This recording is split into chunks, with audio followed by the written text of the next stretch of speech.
Ad Chats with Frank Palmer, the marketing, media, and communications talk show.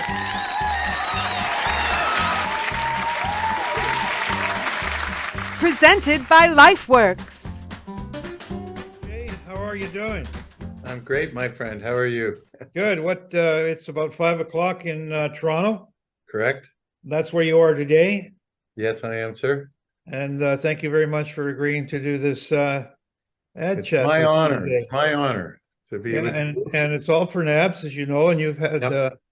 a great connection with NAB over the years. But I want to talk to you just about your life, and most often, as you know, I've been interviewing a lot of creative directors in the agency, and this is a little bit it's a bit different. But you're obviously running the advertising agency. You had a lot to do with the creative and worked for some very creative advertising agencies, and I thought this would be a very different interview. But the point is that I want to talk a bit about NABS and your career and how you've done and where you are now. So I really felt that the interviewers, the people that are listening and watching this, that your experience and point of view in the ad business, where it is today and where our world is going. We've seen lots of changes over the last couple of years, especially with COVID. So are you okay with this kind of? Totally. Okay. As you know, Frank, you and I always have had many chats. So this is just another in a long Another series. chat. So it's a pleasure. It's a pleasure. Now, how long have we known each other? 25 or 30 years? Exactly. Yeah. Now, I was trying to go back to find out exactly when we kind of first met, and I was trying to think that it might have been at one of those famous McDonald's meetings. I think it even goes back further when you were at Palmer Jarvis and I had Canadian Airlines, was working on Canadian Airlines, and you had that department store, whatever it was called, Woolworths? It was Woodward's. Woodward's, yeah. And somehow I remember meeting you, but yeah, at McDonald's, that's where our friendship really began. And were you in Vancouver at any one time at all? I mean, did you work out of Vancouver? I don't remember that. No, I had many trips just to check in with our Vancouver office, but my brother lives out there, so that I would come out for those reasons. Yeah, I kind of thought it might have been at a McDonald's meeting, and I do remember the Woodward's account very well. I remember it took me for a lot of money at one point in time, but it was a great account while we had it. Were you born in Toronto, and where did you go to school? Yeah, I was born in Toronto in 1960s, apparently last of the baby boomers. I didn't get any of the benefits, but I'm technically a baby boomer like you. And I went to school my parents were afraid of me going to the middle school. At that time, it was grade 7 and 8. It was Glenview, and it was known for its wedgies. So they would take all the new kids in grade 7 and hang them from the fence. And my parents were really afraid that I would get crushed there because it was a feeder school from all these other schools. So I went to Crescent School in grade 6. And then from there, I went to Western. It's kind of funny, Frank, because I was playing hockey a lot. I was actually pretty good at the time. And I got a contract, or not a scholarship offer to go to Laurier with Tuffy Knight. And that, at the time, their biz school, they'd let you in right away. And my parents thought that would be a win-win.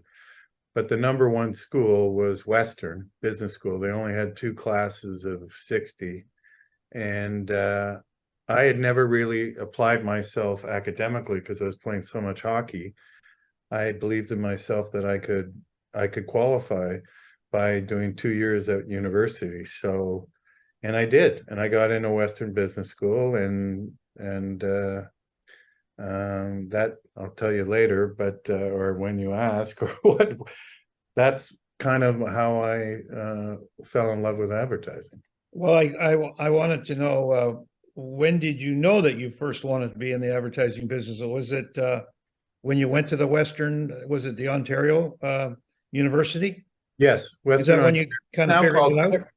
Everyone rebrands now, Frank. So it's now Western. It's not UWO. It's Western. Yeah. And the biz school is not the biz school. It's called Ivy.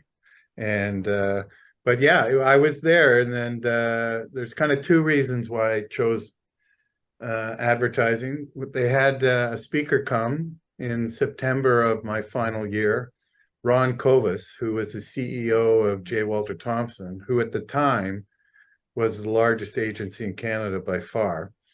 And he did a speech.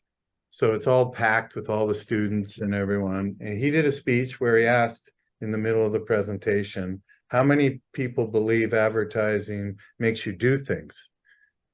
All the hands go up. Yeah, yeah. And he says, well, you're wrong. If advertising could make you do things, we'd tell people to go to church and not use guns. And that sort of insight kind of struck me. And I said, this guy is so smart. I gotta work for him. And I went through the interviewing process, and they ended up hiring, because back then they did training. They ended up hiring 3 of us from biz school. And that was the start. But the other reason, the secret reason, was all my friends were in finance. And I realized if I went into finance, I'd be in a tower, and I hate heights. I would be scared to death. So I said, I can't go in an industry where the tower, like my office is going to be 50 floors up. So I ruled that out and focused on advertising and marketing. That's interesting, because it's when you say you have a heights problem, so do I. Yeah. Yeah. I mean, I have a business at Whistler that is called zip trekking, and you're in the air about, I don't know, 400 or 500 feet. I can't do that. I can't walk out on a balcony if it's over No. 40 degrees. No. I can't. I can't even go to the window. I go like that, Yeah. Oh, yeah. No. The first time I was up on the Empire State Building in New York, I had to walk like this to the edge. Well, here's the story. My friend and I were actually born on the same day, same year. Chuck Thompson, who's the chief of staff at the CBC. He and I are deathly afraid of heights, and we dared each other to go up the CN Tower. And we went up, and we went to the top of the CN Tower, and the dare was you have to lie down on the floor where there's glass. Yeah. And we couldn't do it. We just looked at it and said, and then we're back down. It's a glass elevator. It was horrible. Well, there's a lot of attractions that do that now. One in New York City where you can walk around the glass and you look down about 100 stories. The Grand Canyon, same thing. I can't do it. So was J. Walter Thompson, or JWT, your first advertising job? And I think it was about 1983 or something like that. Yes, I went through. I got the job surprisingly, or an internship. Where I was an assistant account executive. But back then, as you will remember, they did a year worth of training. So you went through each department: media, account, production, finance, creative, and you spent like 6 weeks in each area. So it did 2 things. You learned how difficult some of these jobs are, but you also built relationships. So you knew people beyond the account you were working on. I was fortunate enough to work on one of the hot ones, Pepsi, with Michael Jackson, and and trucks passing and all that stuff.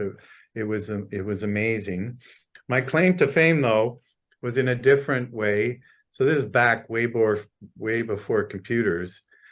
I got the accounts receivable, and I was told, okay, you got to clean up the 90-day plus receivables.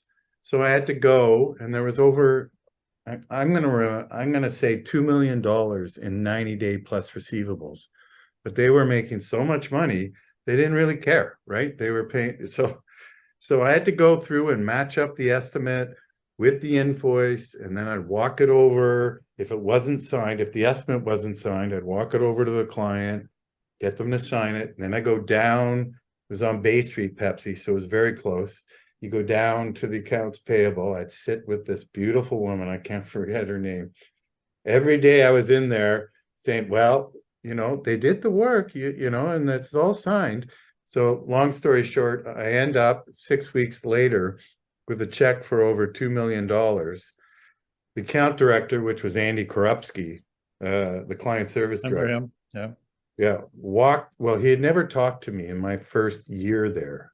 Okay. So that's how, when everyone had an office, he never talked. I was just an assistant account executive. So he walked me upstairs to the top floor with the shag carpet, the brown shag carpet where all the bigwigs were. And little Jay, 23, walks in with this check, and I was a hit. I was a hit with senior management from there.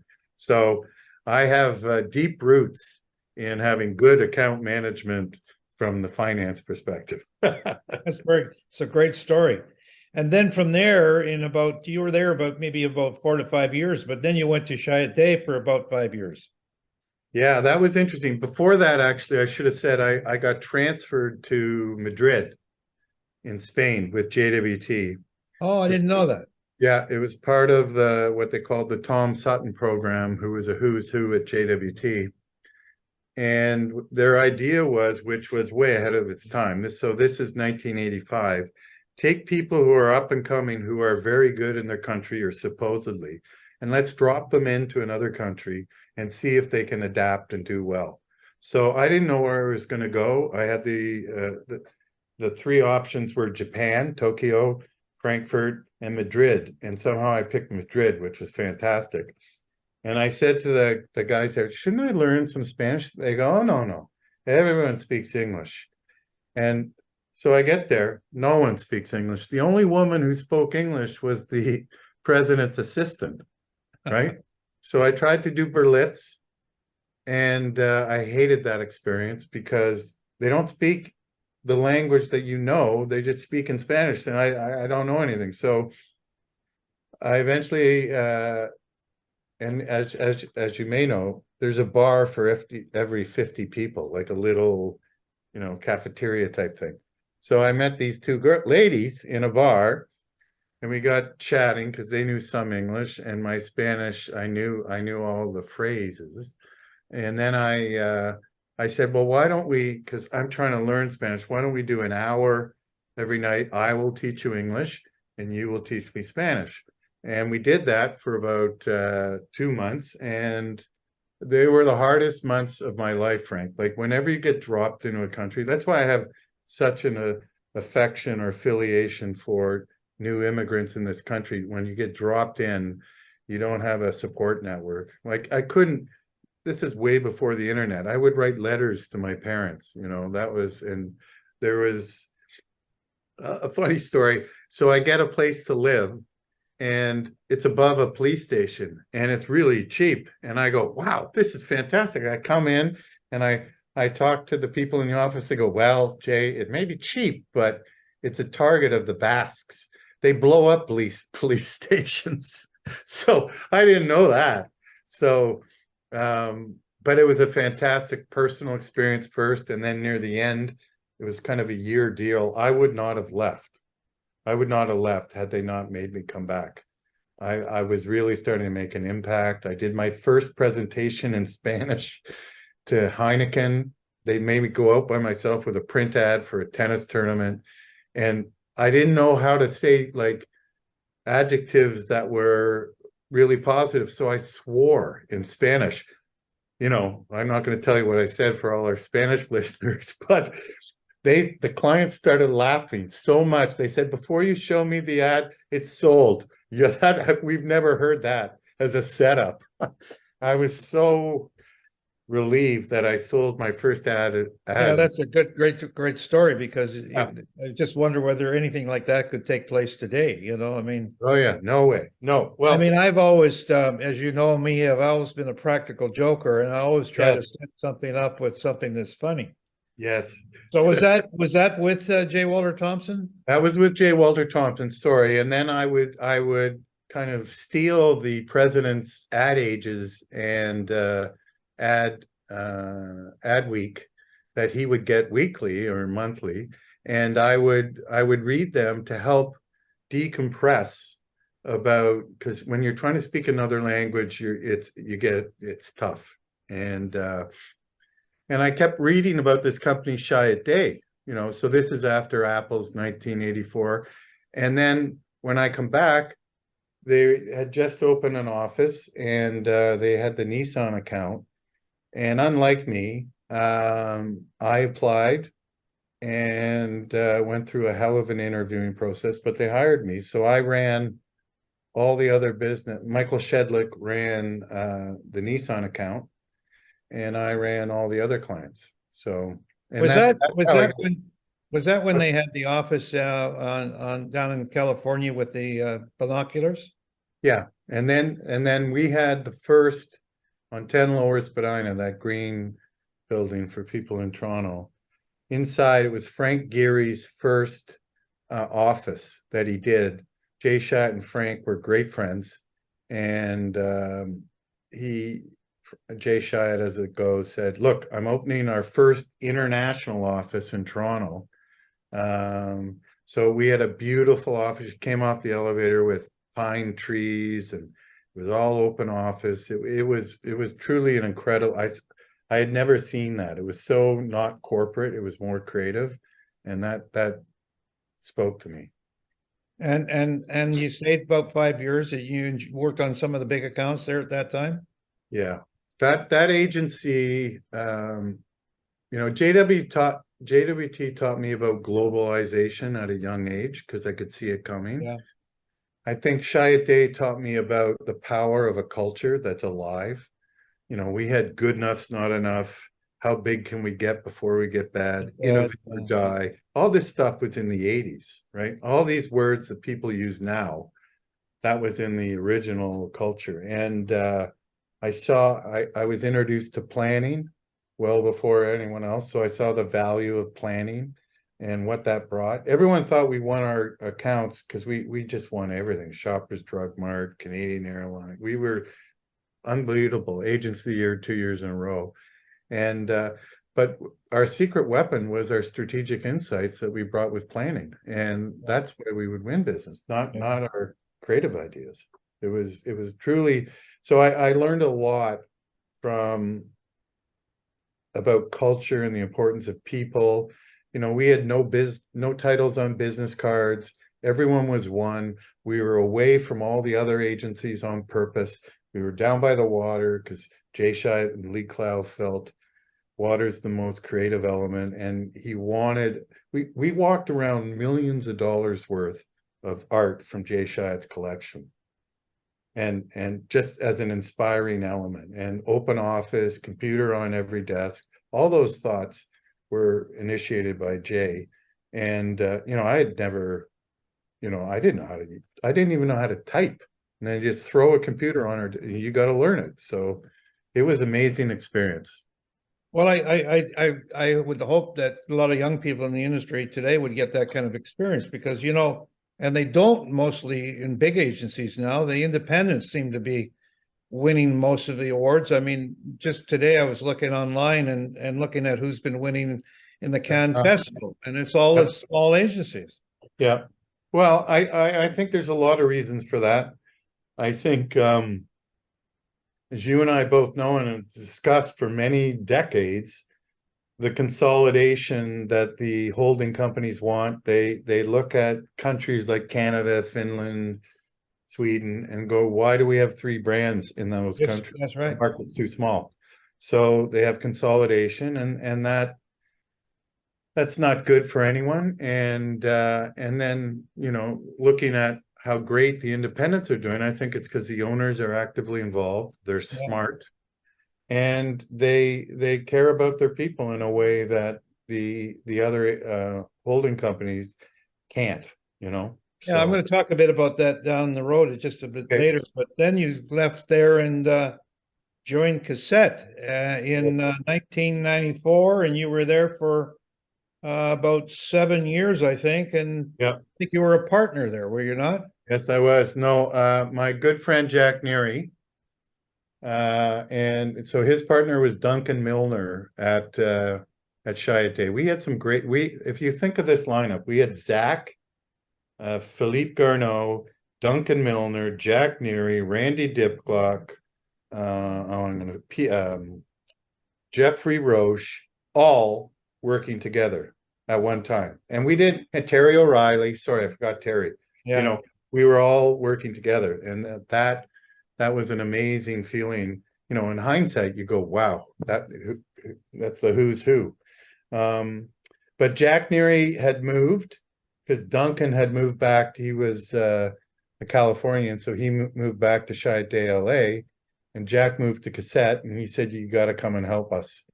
So, you know, I got interviewed, but with I didn't even check it out. I got in there, and they said, Mr. Bertram, here's your office, a corner office. I said, I don't want a corner office. I'm going to sit out with everyone else. And everyone else had a booth, but the secretaries or the assistants sat in sort of little quadrants, and I sat there. And that caused a storm. I said, no, we're all the same. That was my Chiat Day training.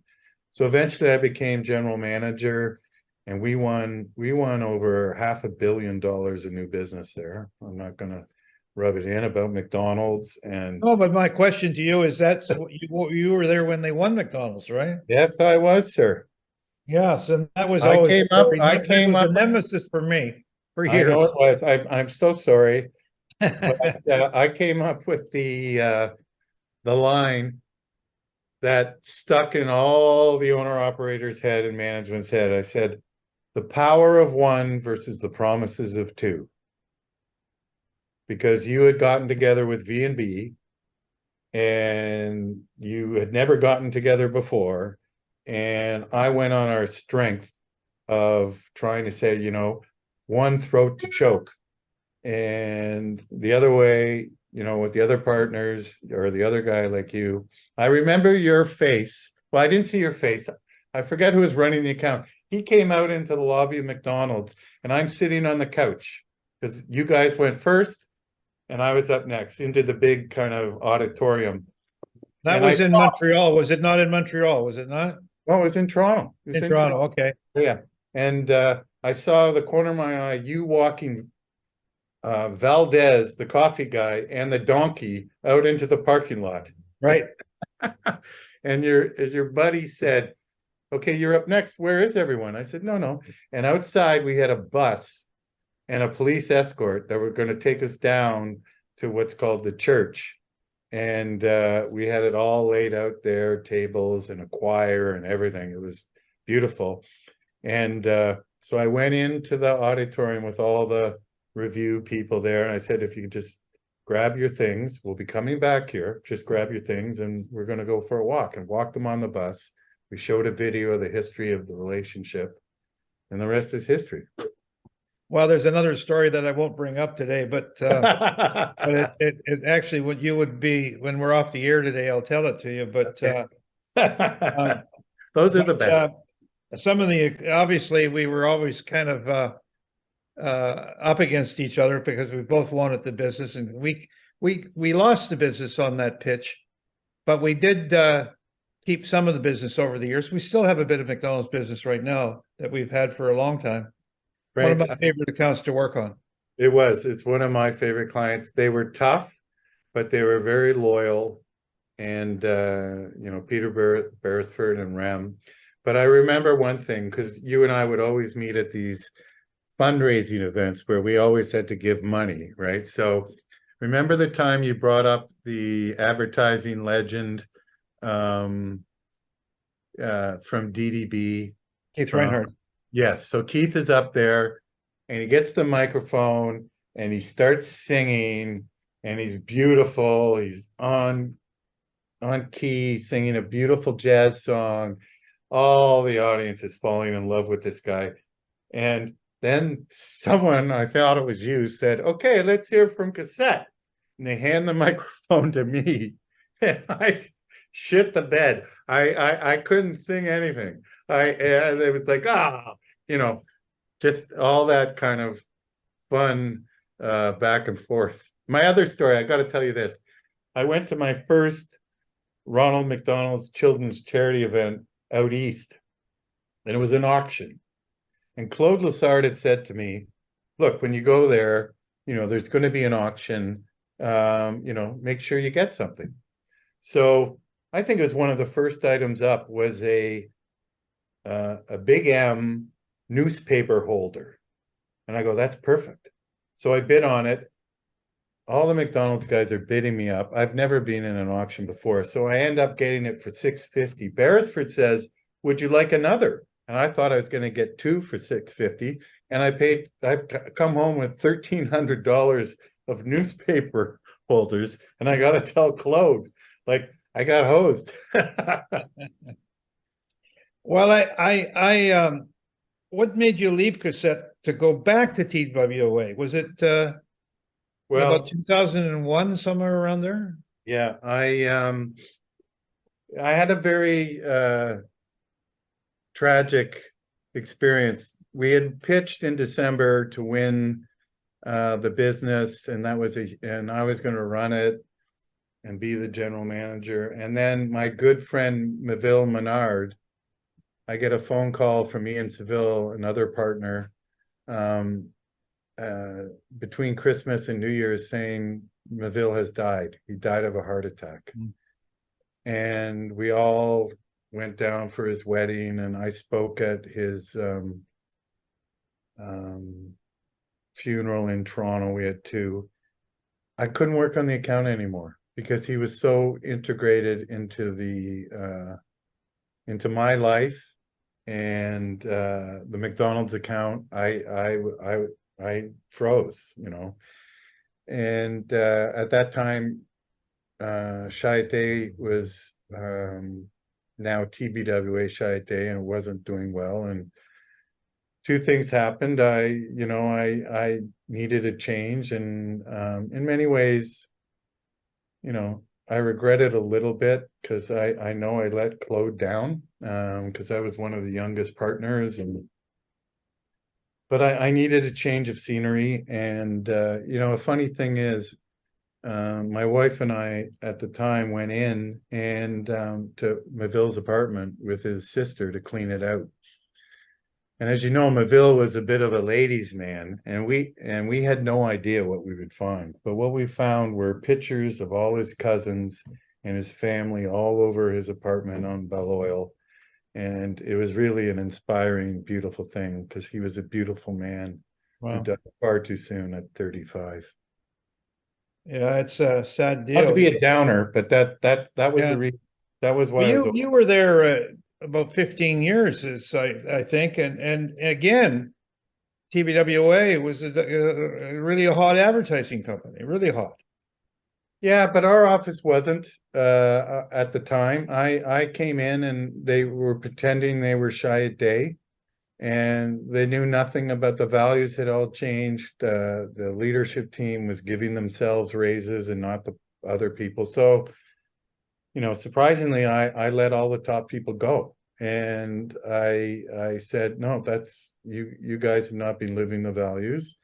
And that was hard to do, but it was the right thing to do. And I started to try to build back the ethos that, I thought was still there.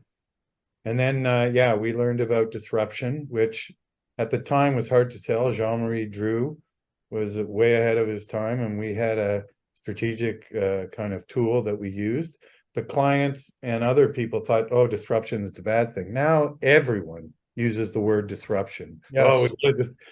So it's amazing how a word can be seen in a negative way, and then just with the value of time and education be seen as a positive word. So yeah, well, you did some disruption yourself, actually, when you said that I heard that you were successful, or with disruption maybe, in raising raising employee morale. You said you personally met with every one of your employees and wanted to hear their thoughts and concerns, and you told a gentleman by the name of David Meister, yep. Meister, who wrote a blog about you, saying that if you didn't raise the staff morale by 20%, you were going to resign. Yeah, no, it was, and he eventually wrote that in a book called Strategy and the Fat Smoker. So yeah, I was in an Omnicom University class with all kind of the hitters from around the world, and I'm very gullible, as you know, Frank. And so I'm listening to the professor David Meister speak about he's going, I've read all your mission statements and values, and you guys are a bunch of crap. You know, we're trustworthy. We want to be, you know, focused on our employees. He said, if you were really that way, you would go back to your employees and say, I'm gonna put my job on the line and improve it. So I'm writing everything down. Okay, this is the assignment. This is the assignment. And so I came back, it was a week long. It ended on the Saturday. This is my second year going there. And I came back, I called a meeting of the whole staff. And without saying anything, I handed out a survey and 3 questions. One was, how am I as a leader? And it wasn't good or bad, great. It was, oh, you're no different than anyone else, and you're the best leader that I've met. Second question was, what do you think our agency is different in any way? No, it's exactly the same. No, we are completely different. You know, that sort of scale. And the third one was about your job. You know, do you enjoy coming into work? One was, I can't wait to get in. The other was, oh, it's, you know, it's just, it just pays the bills. So without knowing the result, they tabulated all the scores there, the CFO, Rob Elliott. And, you know, I said, without knowing the scores, if I can't get a 20% improvement in 5 months, I'll resign. And because I knew in my heart of hearts, I wasn't giving all the best of me. I had come a little soft, you know, because we were doing well, and I wasn't pushing like, you know, Jay Scheid and Lee Clow would want. And so I got 3.2s, 3.1s, and then I told the people I'm going to do things differently. So I did a couple things. I wrote all the clients, or met with them, and said, I'm not available on Fridays. Okay, so please don't book any meetings on Fridays. I'm meeting with my staff. So I met with, at the time, we were about 110 people in Toronto. I met with everyone, like accounts payable, you know, everyone, for half an hour, just rotated through, and we would just talk about life. And, you know, is there anything I can do better? Anything I can do to help your job? I listened more than I talked. I learned that from Claude Lessard. You know, when you're a leader, you have to listen, take it in, care about your people. And so when they did the survey, oh yeah, and I went home and told my mom. She goes, "What are you doing? You got 5 kids. You're gonna," like, no one believed that you could be better. And when I went back to the Omnicom, there was a real divide in the university about, you're the dumbest person I've ever met. Who would do that? And others going, wow, I could never do that, but that's great. You know, but anyway, I did it, and I got like all 4.3s, 4.5s. And yeah, but there is a story. So years later, my assistant, Kyra, who's the best person in advertising, she says, Jay, you know, there's something we've never told you. I go, what? Do you know that there were 4 people who wrote zeros all across the board on your second survey? And I went, no. And that really taught me that even though you think you're doing well, there are people in the organization who are trying to bring you down. And that was kind of tough. Well, I think life in general, a lot of people don't want to see other people successful. Right. And David also said it's about accountability. Yes. Effective managers go first. Correct. I was just at a seminar this past week where my partner was speaking to a group of people about sustainability, and he stopped and said to everybody about going first and what would you say to somebody else around the table. And I was sitting at that table with another 6 people, and they're all looking at me. And I knew one or two of them, but I didn't know everybody. And I know that going first is difficult at times, but it breaks the ice. Yes. And then the whole table, he said, effective managers run a process that clarifies their role, gives them feedback, demonstrates the crucial principle of continuous improvement, and reduces the emotional distance between them. And I think it's really something that you do all the time. Yeah, I do it, I think instinctively, not consciously. And I think that's where I kind of fell in love. I always wanted, Frank, and I think I've shared with this before, like being president and CEO, that's fine. But I really felt being head of talent and culture was more my calling. And it got to be a problem when we started to grow again and lots of new people were getting, about to be hired, and I would see them at the end of the process. And my staff would come in, oh, this guy's great, this woman's great, we got to hire them, blah, blah, blah. And I meet them and I realized, yeah, they were capable, but they were off brand. They were not us. They were not part of our future. So I changed the whole system that before anyone who was coming in for a job met with our people, they met me first. And I cleared them for the culture test because I didn't want, it's so hard. Like when, as you know, people are moving all the time. There are Ogilvy people, not anything against Ogilvy. People were coming in with a whole different mindset than the ones that we wanted. So I agree.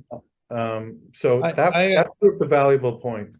I get to see the people that we hire now, but the other people do the hiring. And but when I do find that employee that we want to hire, in some cases, I say, well, let's go for lunch or breakfast. And I take them to a little dive. And it's just like a little cafe that's not fancy, because I want to see how they act.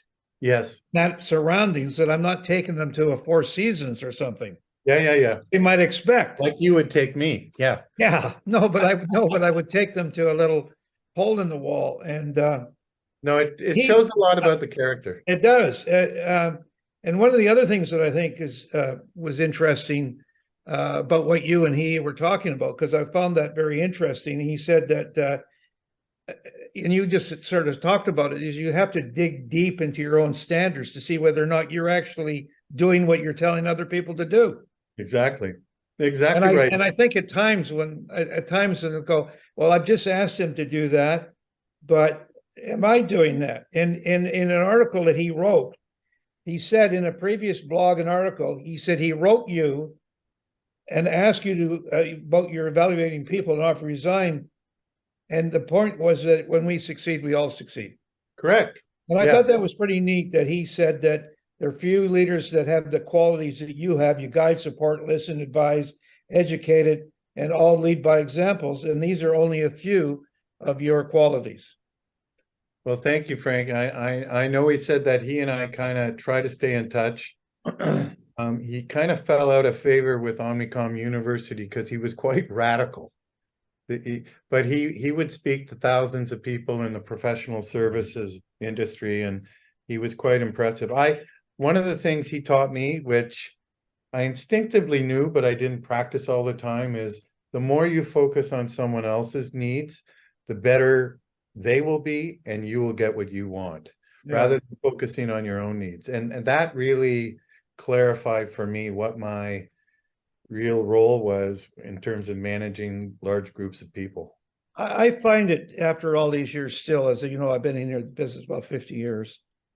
I still find the position that I have a lonely job, and that people walk up to my door and they stand at my door, and I go, come on in. I'm not going to bite you. Come on in. What do you want to talk about? Let's talk. And they come in, and then I'm able to sort of make them feel more at ease. But I still find that people are still reluctant to say, am I bothering you? No, please. Well, I have 5 kids, as I say, and there's a generation out there who they don't know how to talk to people. They don't know how to look to people in the eye. They're used to texting, and and communicating over email, and it's unfortunate, you know, that again, hopefully we'll talk about this kind of working from home crap. Yeah. It's, you know, Well, it's a problem. I've been with them 15 years, but then they moved you around a bit too. And then you were off to Florida, I think. Yes, I went up to my boss, the guy who had hired me, who knew me way back from the first time I got hired, Tom Carroll, who was the CEO, great guy. Yeah. And I said, I want to do more. Like Canada, it's only so much. I was running in charge of all the offices.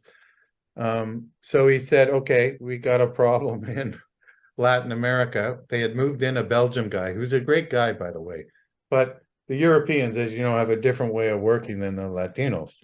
And he would be telling all the presidents what to do in all the different markets, and they didn't like that. So my job was to go in. This was the brief. Go in and fix it.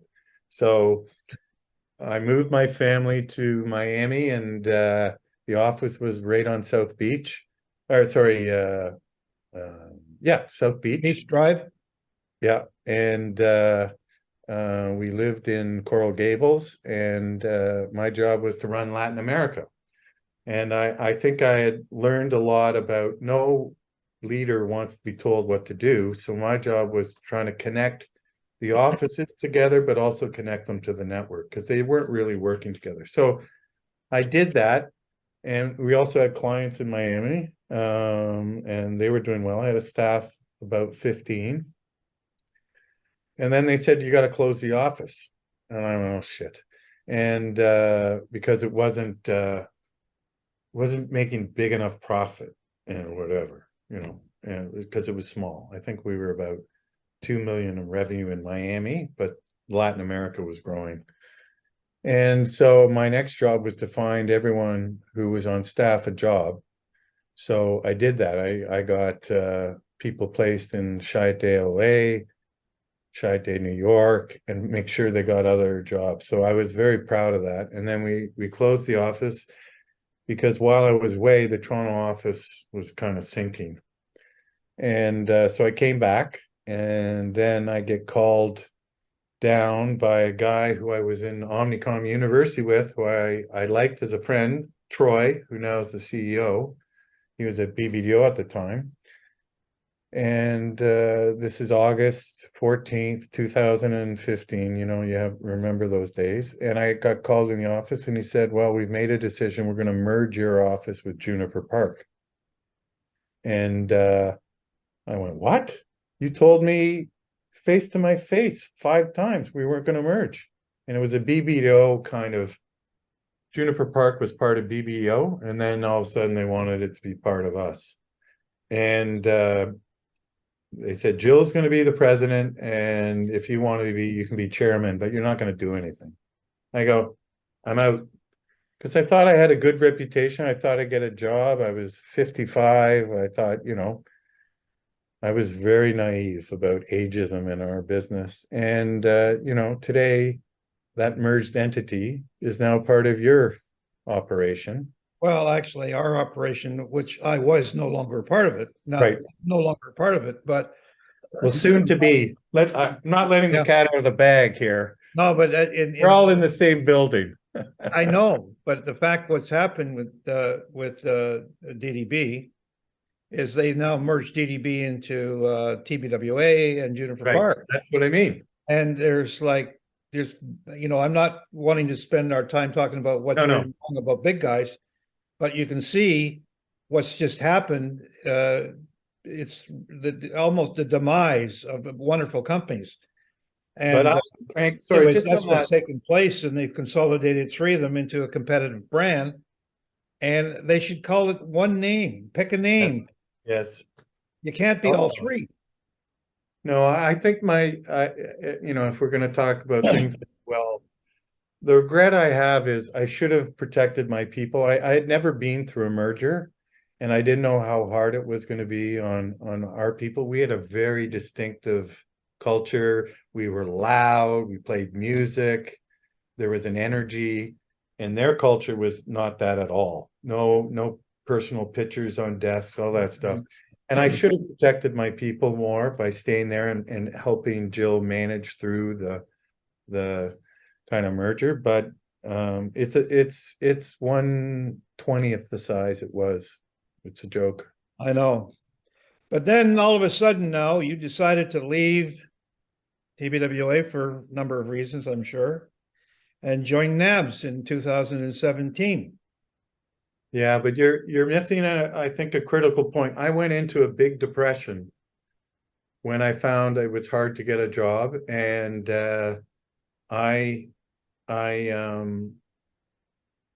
like for a year and a half I was also sick. I don't want to get into that, but I had kidney issues and I wasn't myself, and all those things were combining. And then Jack Neary again, my friend, had been approached for the NABS job. And he said, I don't want to do this, but maybe it's good for you. So I threw my hat in the ring, and then I got chosen. Well, did you ever think about using NABS during that depression period? No, unfortunately, I didn't have an impression of what NABS was. I thought it was for old creative guys who were alcoholics and out of the business, and they needed a hand up. And they threw a big party, and that was it. I was really quite naive. And I get there, and there's no mission. There's 3 different offices doing all their own things.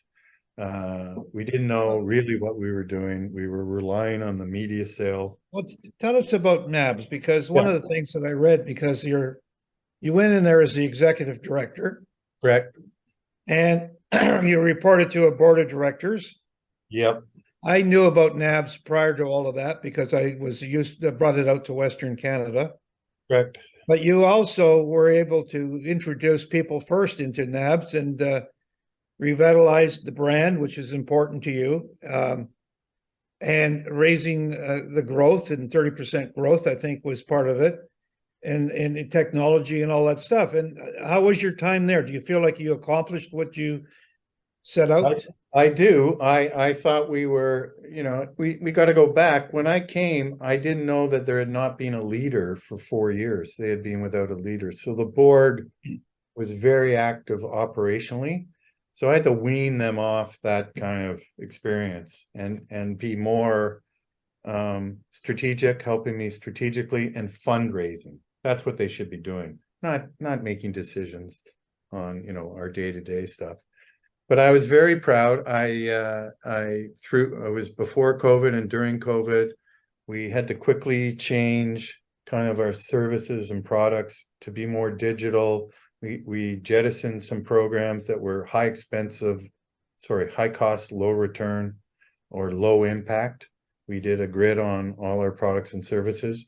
And we, most importantly, reconnected with the industry. I was doing a lot of speaking at agencies to talk about NABS. The reason I started doing these ad chats was to help bring some awareness to NABS that a lot of people didn't know about, and I still struggle with NABS. I mean, we support it. It's called the Frank Palmer Golf Tournament out here.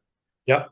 And we support that every year with donations with some of the young golfers. But we talk a little bit about NABS, but I still feel that NABS could use a lot more help still from the industry itself. And I wish there was new and different ways that we could find to take that to the industry. Yeah, Frank, I couldn't agree more. The issue we have is because of COVID, companies for the first time, I remember I would say this to the board and our staff, our problem is we have too many people coming into need, and we don't have enough resources to help them. So we have to move up the food chain and educate clients and help them to make less and less people needing NABS. That was kind of our role. And then COVID hit, and companies realized that, you know what, we have to look after our own people in a 360-degree way. It's not just what they're doing at work, but it's their family life and all. Right. That's why you see all the titles now, people and culture, and it's not HR. It's more about companies taking, I think, which is the right course, and I'm helping some companies do this. Take a total view of the number one issue with people in our industry is financial stress. Why do they have financial stress? Because they don't know how to manage money. Most people in our industry never were taught how to manage money, how to make a budget, how to do a family budget, how to plan for the future. I'm a prime example of that. I thought the good times were rolling. I thought they would never end. I never worried about 5 years down the road. And boy, was I ever wrong.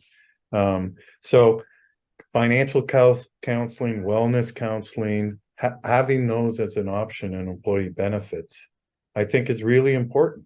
And I think that was the role that NABS we were trying to maneuver to. So we I think NABS has to have it's our 40th year.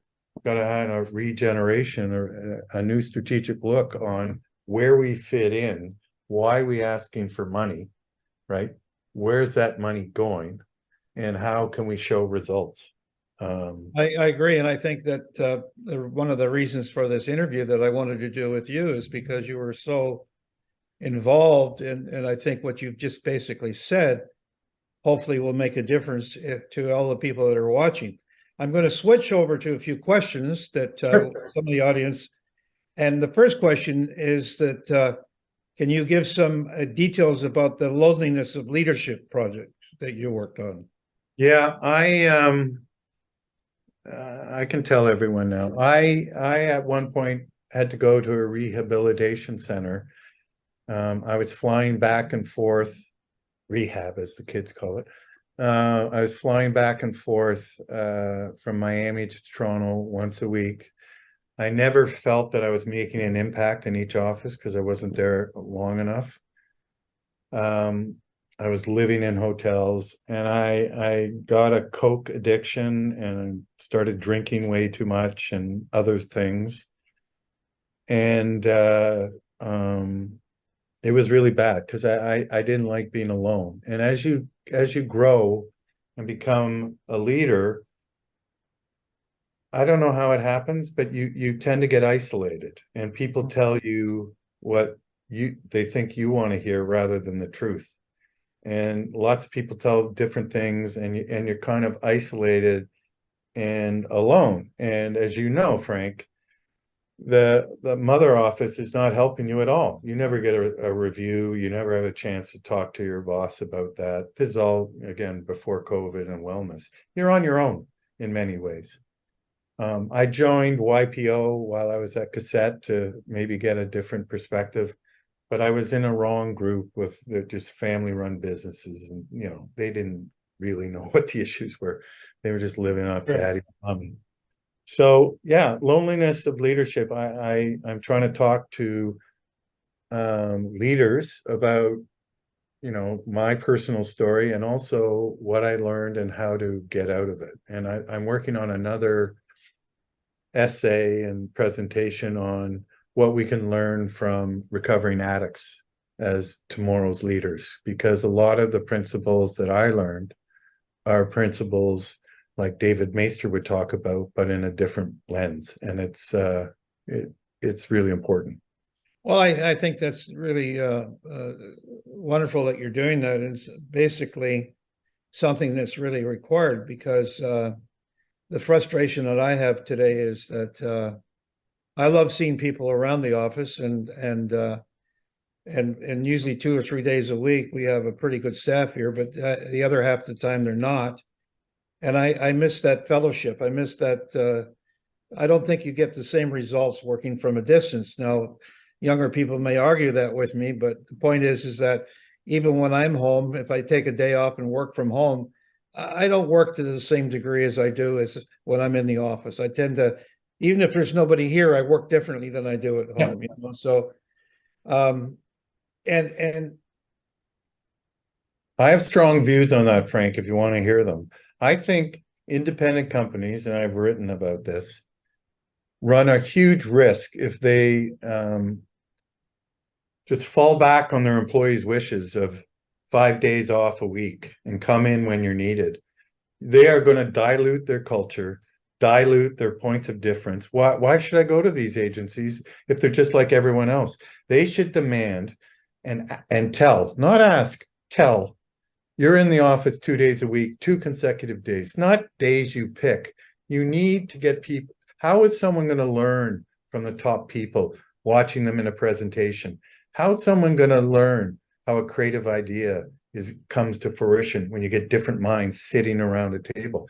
It's absolute ludicrousy that they're not thinking this through. It'll be a slow but rapid death, right? Yeah. They'll wake up one time and they'll go, what happened to our company? I know Jay Chiat, I wrote this. Jay Chiat would say, how big do we need to get before we get bad? Now it is, how long are we going to let the employees work from home before we get bad? That's the truth. Or before we go out of business, you know. Totally. Yeah, I agree with you. It's not an old person's view. It's the creative process is about collaboration, and culture is about working together, not from home. And I have stats from NABS. Sorry, Frank, I'm on a hot one on this. That young people, 20 to 40, they are the ones who need mentoring and guidance, and they don't like necessarily working from home. They may say it, but they're not getting the education, the mentoring, the learning by watching, all that stuff. And so I think it's a huge issue, and asking them for the salaries that they pay them to come in 2 days in a row in a week, it's not too much. It's not too much. Yeah. And if you don't like it, go to somewhere else. But to protect our culture and why we're different, better, and special, this is what we ask of you. You know, it's pretty simple. Is there anything that you would say that excites you or others about the future of our marketing industry? I mean, I think you and I have been through so many changes, right? Change is constant, and that's the great thing about our industry. There's never an end point. So I think it's very exciting what's happening right now in our industry. It's obviously changing a lot. I don't think it's gonna end. I think one of my issues that I talk about with clients is making sure we're expanding our talent pool beyond the traditional people who say, oh, I want to work in advertising. They should be going after people at Google, people at Facebook, people who are creative minds, and bring those in to the environment and let them flourish. I know I just had a recent meeting with Mike Sutton, and one of the things he told me that I never knew is he did his master's thesis in Edinburgh, Scotland, and it was about business and technology way back, in the old days, before it was a burgeoning kind of industry. And that taught him so much about, what he needs, how to shape his company, how to use tools. So there's a lot of things I think we shouldn't be afraid of. It all comes down to, you still have to come up with an idea, right? You can let chatbot, DBT or whatever it's called, you can let them write brochure copy and newspaper magazine copy. Let them do that. You check it. You need the idea first. And I think that's the thing that differentiates people from machines, no matter how smart they can get, is to date, they haven't been able to come up with creative ideas. Jay, I want to thank you on behalf of NABS for this conversation. There's a lot more questions I'd like to ask, but we've taken an hour. Sorry. And I know that if we get a good audience on this, all of the things that you brought up and the topics about our industry and what's important and talking with people and training, it really is thought-provoking, and I appreciate you taking the time, particularly talking about NABS and what needs to be done for NABS. And I hope that you find much success in where you're going from here. Thank you, my friend. We've been friends. You've been my mentor for a long time. We've had many breakfasts, dinners, and lunches, many of which couldn't be recorded. But yes, you are a great friend. You are a great friend, and you are an icon in the industry. And I'm so glad I know you. Thank you. I appreciate it, and thank you very much. Okay. Ciao.